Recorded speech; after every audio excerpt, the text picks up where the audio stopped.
Hi, Peter Feiler. For those of you who were yesterday should know my name. Hopefully some of you remember my second name. Anybody? All right, got it. Thank you. This time the topic is slightly different. Title is Incremental Lifecycle Assurance of Critical Systems. In the title, what we are trying to reflect is the fact that we consider assurance of software-intensive critical systems as a job that we need to do throughout the whole life cycle. And with incremental, the idea is to say, as we do that, provide at any point in time insight as to how far along we are in terms of achieving the quality of the system, not just at the end when you deliver, for example, your assurance case type of thing. So with this particular project, it's a 2-year project. We are into the first year. One of the things we wanted to achieve is as you do your assurance or verification, no matter how good your verification is, if your requirements are poor, then you only achieve a certain level of quality. For example, if you have ignored all your safety-related, software-related safety hazards, then you have the kinds of problems that we run into in cars and aircraft that are driven by software rather than other things. And the second thing is to say on the verification side, can we take advantage of analytical techniques, especially compositional type of verification, that again complement traditional testing. And some of the example technologies you heard earlier from Sagar, for example, model checking type of technologies as well as others. And in that context, the goal is to then say, can we reduce the certification-related rework costs so that we can get to a stage where when we need to do recertification of systems, it is much more proportional to the change of a system rather than having this heavyweight, expensive process so that today you can only afford to do full certification every so often, every few years. Well, to understand the drivers behind it, this is now a slide that you have seen a number of times before. The main point I'm trying to make is to, on one hand, point out the fact that we need to focus on requirements and we need to get the recertification cost proportional. Today, we are spending 50% and more of the total system development cost on software-related rework that's post-unit test. And that's just not acceptable anymore. And that ratio is even getting worse. So we clearly need to do something about that. And then the second piece of it is something that I had said already before. That is, we need to really make sure we cover all our ground, and especially in the safety and security, it's a similar arena. We need to make sure, especially on the safety side, to understand how software is a contributor as a hazard. To better understand the requirement side, when you look at textual requirement specifications, there is basic statistic out there that says, when you look at those requirements that we have 21% incomplete, 33% missing, and 24% incorrect. Just those first 3 categories, which is kind of relatively simple things. If we take care of those, we already made much progress. One reason it's hard is because when you have textual representations, you may have to read 5 pages of shell statements to get a description of a state machine, and all you want to know is is there a state in which you're trapped that you cannot get out of and are expected to get out of. That's what makes those things hard to determine whether you have a complete specification or not. A second point is an interesting one, and that's based on some actual study at Rolls-Royce, where they found that requirements changes, 80% of requirements changes come from their own development team. And when we use the word requirement, it's not just stakeholder requirements, but as you push requirements down during architectural design so they play together. And so once they did that, then they take a closer look and try to understand what caused those changes. And what they found out is that it is uncertainty about the system. And they've used 4 parameters of uncertainty. One of them is shown here. Was there precedence? Are we doing something new the first time that we never did before? So just by having those subjective answers and then showing how that data is distributed across the system and then focusing on those areas that are red effectively, they were able to reduce their requirement changes by 50%. So it's a very simple method that we have so far. So it gives you an idea that it's worthwhile paying attention to these things and helps you focus on those where there's high payoff is the main message out of here. Another example is on this slide, and this is a slide that I actually borrowed from Mike Whalen, who is professor at the University of Minnesota, and he's part of the SMACM team with Rolls-Royce, with Rockwell Collins that I talked about yesterday in the HACMS program. And the main point of this story is when you do have requirements, and they read quite reasonable, they read to be relatively precise. There's some numbers there and things like that. But if you take those requirements and now map them into an architectural structure, you find out that those 4 requirement statements actually talk about 4 different systems in a hierarchy. So if you find in a textual document those 4 statements next to each other, they seem to be pretty reasonable requirements. But in reality, we already have predefined for you a particular partial architecture. And that's sometimes something useful to understand. And then the second piece is to understand when you write requirements, what's the boundary of the system that you write the requirement for, are 2 elements that we need to get better understanding on. So in terms of the approach that we are taking to the problem space, we were asked to do a study in 2010 by the Aviation Engineering Directorate at AMERDEC. Those are the guys that sign off on helicopters, to see how can we improve the assurance and qualification process. And what came out of that is, the statement of what assurance is we know already, but the overall approach was what we call a 4-pillar approach. The middle 2 pillars are the stuff that I talked about yesterday, virtual system integration, complemented with analytical techniques. And the other 2 pillars that we are adding on, and that's driven forward by this project, is on one hand, on the requirement side, make improvements, and on the other hand, take a look at the verification process that builds up our assurance evidence and see how we can make improvements on that end as well. The way we go about that, I'm actually developing a workbench that helps you in that process. So when we talk about requirements and verification plans and so on, it's not just textual documents, it's effectively models of that space that are interpreted by tools that help us drive these things forward. And what you then can do is do the whole thing very nicely, taking advantage of your architectural structures, is to say, the same way that in the model case, we go 1 layer at a time and then verify back up, like I described yesterday, we specify our requirements, associate with some verification plans, the requirements attached to the architecture model, and then take that whole framework to identify the assurance case that we need to deal with, or the assurance activities that we are focusing on, whether they are for the system as a whole or a particular subsystem or a particular concern, support that whole process. And that's basically what we then get into, is 3 dimensions of incremental assurance.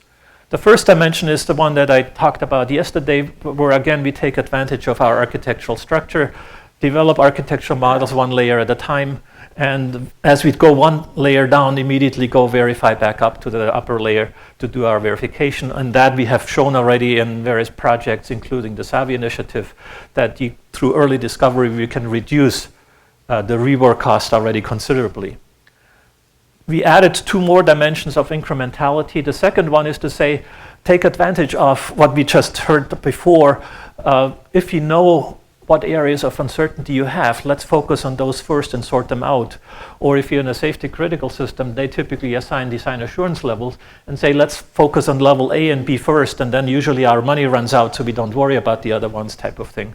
Can we support those verification activities through a particular infrastructure in which we have defined the requirements, characterized them according to category, assigned priorities, and then have our verification process, as it is automated, focus on those aspects and help us answer the hardcore questions, where we then discover problems in those areas that we need most attention. The third aspect then focuses on getting more into the business of making the changes proportional. And in what way can we on one hand achieve that already by having automated the process and reduced the cost? In addition, have reduced the rework cost because we catch things early. Is that already sufficient to make our recertification process cost effective? Or do we need to take advantage of additional architectural approaches like partitioning that lets you isolate subsystems from each other, so you can only verify those subsystems that have changed, and then the enclosing structures, because those are the ones that catch the impact across system and emergent type of properties. The other part is, in terms of requirement, is 3 dimensions of requirement coverage.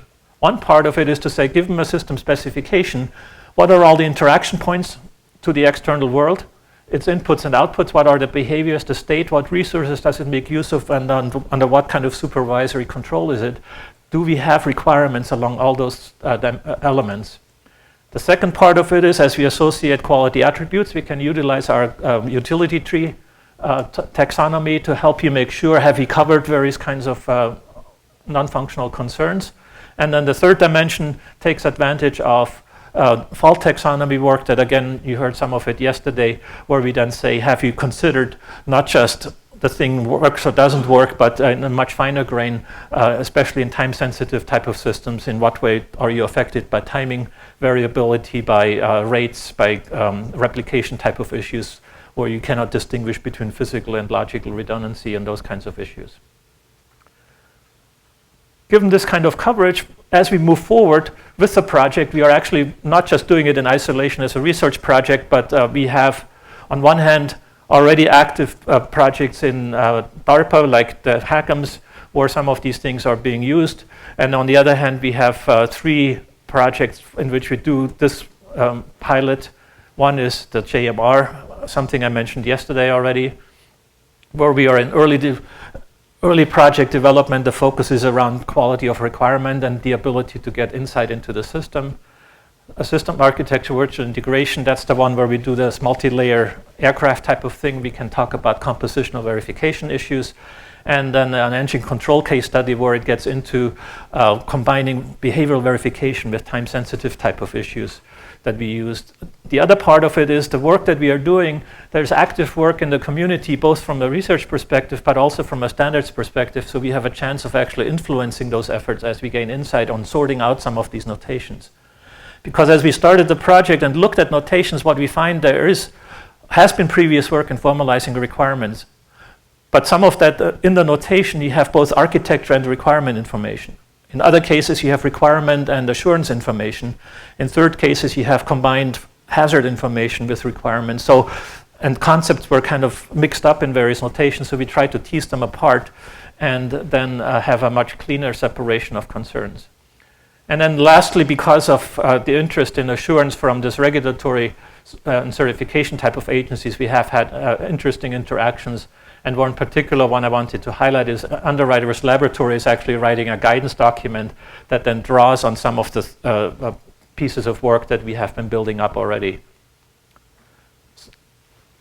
What is it that we actually have done in this first year? I mentioned one focus has been on separating out the different kinds of notations, and I'm going to give you a snapshot of different elements of the notation, and then I'm going to show you a couple of examples of where we have used this stuff already and gotten first feedback as to how well it works. The first notation focuses on requirements specification, and there we separate the notion of stakeholder requirements or stakeholder goals from system specification, requirement specification. The main difference is initially on stakeholder goals, you want to get your hands around what does the user want. When you do a system requirement, there the focus is much more on are those requirements verifiable. You telling me that you want a safe system, that's very hard to verify. I need to have something more precise to do that. And so this is now where we go through this transition step, and this is where when you then use the context of an architecture model, you can be much more precise because you already are thinking about how you're going to verify this, not just what the user said type of thing. For that purpose, there is the traditional type of stuff. You need description, rationale, traceability to stakeholders and stakeholder goals. But we then added some things into it to help you in the process. One of them is to say, when you have requirements, there is some certain aspect of a requirement that tends to change. For example, you say, I want a certain maximum weight. Well, over time, you may want to change that. So you want to change just a number in this requirement, but that number, meanwhile, has shown up in 15 other documents. How do you now get that distributed? By having that in a model and parameterized in a way we can just cut down on that part of the process. The other thing that we have done is when you have requirements, people typically say, well, everything is a derived requirement. So we want to distinguish between when you take a requirement and refine it to make it more precise, but it's still for the same system, or to take a requirement and make it a requirement of one of my subsystems. One is a refinement, one is a decomposition. In the third case, what you're doing is define a requirement that mitigates a hazard, which is, again, everybody calls these all derived requirements, but just distinguishing those, you have a much richer environment to understand what the user is after. And then it also gets into how can we formalize some of these specifications. In the first round, we did it for value-oriented specifications, and you see an example at the bottom. In this coming year, we get into more formalizing behavioral specifications, but in such a way that they are user-friendly. the question that Sushil was asking earlier. And it's in that context where we actually pick up on other people's work, like there has been some work at AFRL on something called SPEAR and other places that we pick up ideas for that purpose. The second aspect of the notation focuses on specifying what your verification or test plans are. And there we found that you want to have that compositional so we can then configure it together, because in many cases existing verification plans sometimes have to deal with the fact that you haven't made a design choice yet, so you write a plan for one or the other, so there's all kinds of complexity in the plan that you don't need. On the other hand, you want to be able to talk about the fact that you have a verification method. It doesn't make sense to run it unless something else is already valid. Or you have a verification method that sometimes is not successful in completing, and therefore you need a backup method. We heard the thing about model checking that it sometimes takes too long to do. So we added some logic into the plans here that help you understand and describe those kinds of scenarios as well.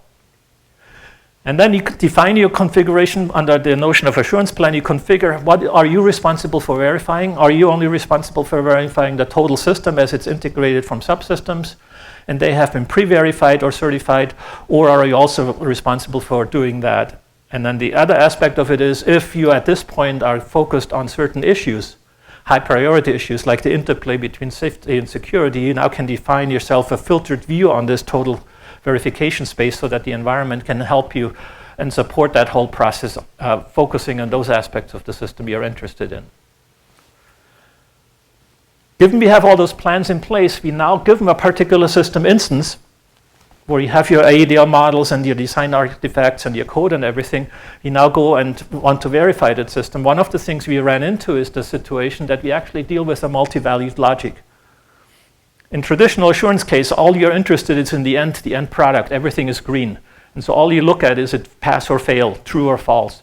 In reality, if you're focusing throughout the whole life cycle, you're interested in not only does it pass or fail, but you're also interested in did the verification method not come back at all? Because if it doesn't come back, it hasn't passed and it hasn't failed, but it just meant we don't have an answer yet type of thing.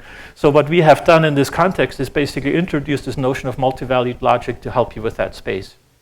And then in the bottom, you actually have a snapshot of an implementation of the tool where we are running a verification on a reasonably sized model. We keep track of the verifications, but then we also start collecting metrics about those, of how many passes and fails you have. And we will then improve the visualization of that so that you can home in on which areas need the most attention. Just because at the top 10% of your tests have failed doesn't mean everything is fine. Those 10% may all be in a single subsystem, so you want to have some guidance on what areas you're focusing on. So closing down, a couple of examples. One is the Army project, this JMR project, where we used it primarily from a requirements perspective, just capturing the requirements, associating them with an architectural model. Whatever much architectural information was in the requirements, we were identifying 85 different issues that some of them they then actually later on ran into when they did actual system integration type of issues, and one of them was timing related. Where in the requirements document there was a architectural design decision about a certain type of protocol disguised as a sequence diagram in UML, and nobody understood the implication on the time. The other one is the one on the aircraft side. This one was already previously done on Savi, where we actually have a multi-tier architecture and analyzed along multiple dimensions. This is the one that we use to exercise the compositionality of these verification plans and the ability to focus on certain kinds of aspects to then recreate what we did 4 years earlier, now in an automated fashion. So in closing, you kind of got a little bit of a glimpse. It's real technology. It's not just paper documents to drive the automation of our verification process and to guide you in the improvement in the quality of requirements. What we now are adding in is as we do the focus is much more on metrics and on behavioral verification. On the metric side, they are bringing some weighting in to deal with the uncertainty aspects and criticality aspects. Do it for the third case study that involves full certification cycle. Show with some numbers how we can improve the requirement quality beyond traceability to stakeholders, counting the number of shells and knots that you find in your document, which is primarily the current measure.